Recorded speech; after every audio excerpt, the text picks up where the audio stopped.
All right. So obviously you work at Ferrum. Uh, what is Correct.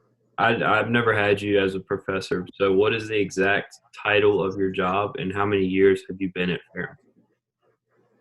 Okay, my exact title is Associate Professor of Animal Science, and I've been at Ferrum since 2013. Okay. So you've been at Ferrum for 7 years. Yes. Okay. Um, what what is your educational experience? So, education, I actually attended Ferrum College as an undergraduate and graduated in 1990, if you can believe that. And from there, I went to veterinary school at Virginia, Maryland. The vet school in Blacksburg is a regional school between two states. It's one of the only ones I think that still do that. And from there, I went into private practice, which I did for about 14 years. And then I went into teaching. And I taught as an adjunct professor at Ferrum a couple of times. And I was very involved in the youth in the county. Okay. So what exactly do you teach at Ferrum? So I teach quite a few courses, including this one. But I teach mostly animal science and science-based courses. Animal science is probably my favorite. And then I teach reproduction, which is probably my second favorite. It's animal reproduction, so no scary, ooky people stuff. And then I teach nutrition. I think I have 31 courses that I've taught since I've been there. So what made you want to do the job that you currently hold? So I found teaching to be a lot more useful to me than just doing, because in private practice, I felt like I was almost doing the same thing over and over and encountering the same basics that people didn't know. And so I really wanted to do a lot of teaching. And when you're a veterinarian and you have a waiting room of folks, you can't be in an exam room and explain everything from owning a pet uh, all the way through, even for those appointments. And a lot of times it was what I considered triage. They were already in a pickle, so I couldn't exactly um, stop that from going. So I really just enjoy teaching. I enjoy seeing people learn. I love seeing the moment when people go, "Oh, I got that." That's very helpful to me, and it motivated me a lot more than retreating the same ailments every spring. I treated the same ailments every fall. It seemed to be repeats um, for things that were mostly preventable. Some things aren't. Accidents happen, but you can still help people learn to be prepared for those accidents, and that's why I enjoy teaching. I also, in my teaching, I get to use the Titman's Agricultural Center, which you'll see online, the pictures of. But I actually get to treat animals, so I do get to do my veterinary thing as well as teach the students how to handle those situations and deal with those animals in those situations. Yes, ma'am. So you would say that helping people is your main reason you enjoy teaching is helping somebody understand. Just like in the medical Yes. field, which is what I'm looking to go into, I want to help people get back to their full potential of like I want to be a physical therapist. So if they get hurt, I want to get them back to 100%. Yes, exactly, and that's hard to do. So you picked a very good field, but it's Yes, not an ma'am. easy. Um, so what are some of the requirements that are necessary to hold the job, the current position that you hold at Fair? So probably the biggest requirement for me is to keep up. Having a veterinary degree and not a teaching degree, I spent several years learning things like pedagogy, classroom management. It's really not much different than managing your job, but you get to do things differently, which I did enjoy. And for example, field going into helping folks, you're gonna deal with the similar problems at maybe a torn ACL, that's probably the most common injury that you guys will have to deal with. But you're going to need 101 ways to motivate somebody to get past the pain and the discomfort of that. I work from home. That's nice. So you obviously have to report to someone. Who would that be at Ferrum? So I have multiple leadership authorities, very similar to a lot of positions. My most immediate person that I guess report to is I'm trying to think, they changed a lot of the titles, but she's a division person. So she's responsible for my division. And then above that is the school position. So there's someone who's responsible for the school. And then above that is the actual college area. And then above that would be administration at that level. And then above that would be another level of administration. And then finally to the president. I believe that's the correct tier. But there's always going to be, I may report to my division chair, but I have to work with my colleagues. So even though we're equal, we have different expertise and we work differently and still accomplish similar goals. So I kind of look at everybody as my boss and I look at everybody as my peer. And that way we can work together and kind of accomplish tasks and goals. My students, you are in my class, you're my boss on some days. You would be amazed at what I learn if I listen to what the people in my class have to say. And I think that's probably why I enjoy teaching so much, because I have people from different backgrounds. There might be 5 people in my class who want to grow up and be physical therapists. They may all 5 want to do different things. Someone might want to do mobility of actual physical full mobility, and somebody else might want to do prosthetics and teaching somebody how to use those. And somebody else might want to do pediatrics. They all kind of have to go through the same outline, but their journeys are very different. And I enjoy seeing that as leadership because they get to lead how they're going to go through that. So everybody's my boss and everybody's my peer. But my immediate boss, I do try to go through my hierarchical status. Yes, ma'am. Well, I think that's something as students that we don't understand. Like, we think we're going to class to learn every day, but y'all are learning just as much as us on some days. And I don't think we always see that. And it's kind of nice to hear it from a professor that you learn from us too. I learn all kinds of stuff. Yeah, I don't know, especially now with everything.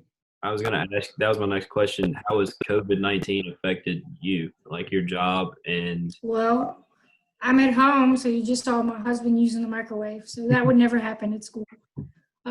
So you just have to, it's different. It's certainly different. I don't have a workspace, which I believe when I asked my students what their biggest issues were, they didn't have a workspace. So they had to either work from their bedroom in their beds or from the kitchen table, which is where I am. Yeah, I'm so currently in my pretty different.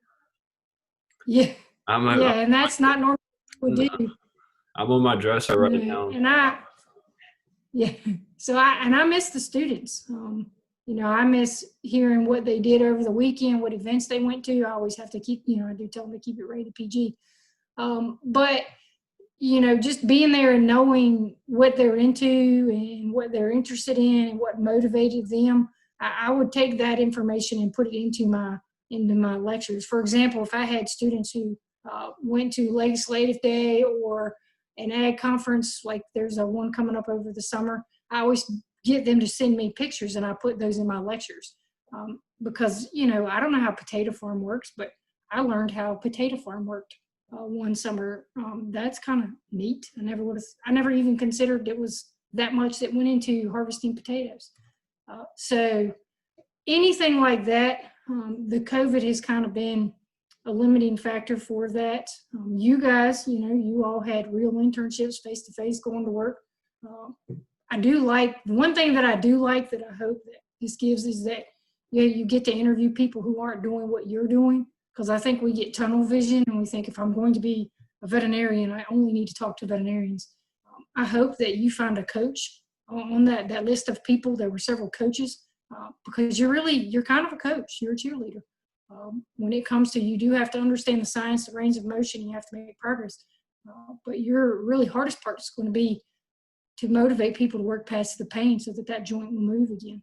Yes, ma'am. And that's tough. So the COVID has stopped that, which makes me sad. But at the same time, it's opened other doors I never would have thought of. Well, like you said at the beginning of that, that's why I like Ferrum is we have a personal connection with our teachers. Like if I would have gone to, let's say, Virginia Tech, they have 400, 500 people in the class. And I can't always, if I have a question, I can't always ask like, hey, what's the question? Or how did you get number 4? Like I tried and I don't know, like, can you help me out a little bit? But at Ferrum, you can kind of do that a little bit with most professors. Yes, I hope so. I hope they're all very approachable. All of them I've had so far are, except for like 1 or 2, but we won't name any names with that. So you said one of the best things about your job was teaching people new things. Are there any other like pros about your job that you enjoy? Well, I thought it was going to be no nights and weekends, but it didn't work out that way because I did emergency work for 14 years, which meant I don't recall getting almost a full night's sleep for weeks at a time. But I do like working on the different kind of projects per se. So I'm the advisor for the Egg Young Farm Club. So one week we might be going into elementary schools and reading books to children. And then in another week, we may be out shoveling manure. Or if you look online, they sheared sheep this week. So I really like the variability. If it's hot, I can work indoors. Like I've been trying to do all my morning stuff outside. In my middle of the day stuff now when it's really hot. I think it's 85 degrees with 83% humidity. I'm very happy to be indoors. Yeah, I bet. It's been crazy with the weather the past week. But I don't know if it rained at Ferrum, but here it's rained for like 4 straight days. Yeah, we got almost 5 inches. We got, I think it was 9. Oh, wow. Yeah, in a 3-day span. It was ridiculous. So moving on from the good part, what would you say is a con about the job you currently hold? Well, I think that probably the biggest con for me is that I just can't do everything. I would really like to do everything. And another con is that not everybody's in the same place at the exact same time.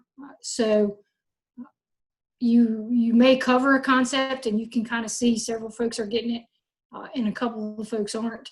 And if you can't get them to where they need to be to accept the information or to learn the information, whether they forgot photosynthesis and you have to, sometimes I don't know that.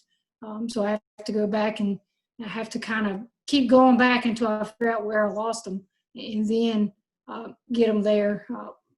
That's probably one of the hardest things for me is that I just wish, I guess that's why I teach so many different classes. I do a lot of professional prep courses. I do a lot of very basic introduction to animal courses, and I do some very high level nutrition, reproduction type courses. It requires a great understanding of chemistry and physiology, all that stuff we thought, didn't really matter. Suddenly I expect you to know it and to go, you have to be on that plane in order to get to the next level. And if you're not there, sometimes I feel bad because you can't move on if you don't know that. But at the same time, those who do know it, they have to wait for you. So it gets, I would say that's kind of that's probably the biggest con. I wish that I could teach everything to everybody from A to Z, and then we'd all be on the same page. Well, that would definitely be ideal, but I doubt that's going to happen. Yeah. So one final question before I end recording. What is some advice to people that want to get into the job that you currently have or major in the same field that you majored in? Okay, so I majored in chemistry and pre-professional science, and I guess my best advice is be open and work hard. We think that sometimes we know stuff. I think I know stuff, and I may not know a different way to do the same thing. So open mind, being accepting, listening. Listening is a skill. we think it's passive, but it's extraordinarily active. And if you're not listening and you only focus on the words, you may miss what's really happening. Like for you going into physical therapy, that person might really be complaining about that knee on the right side. It's really bottom, actually on the left, and they've overworked the right. But they keep, the words keep saying, my right knee hurts, right knee hurts. When you watch them walk, you may, if you know intention and to listen to them, you may realize it's really that left hip. And they've been putting all that pressure on that right knee. And if you just treat that right knee and you only hear them talk about the right knee, you never fix that hip, that person will never have that 100% mobility that you had hoped to achieve. Yes, ma'am. So open mind, keep learning, learn. I'm taking classes every day. I'm learning about new chemicals that are available to treat animals that are out there now. I'm learning about new methods. Sometimes we just go way back and we refresh on, oh yeah, I remember doing, that's how you hold that. I forgot because I hadn't used it in 5 years. So always be learning. Learn. It's the best. That's my favorite part of this job, is I have learned all kinds of things. All right, I'll end the recording right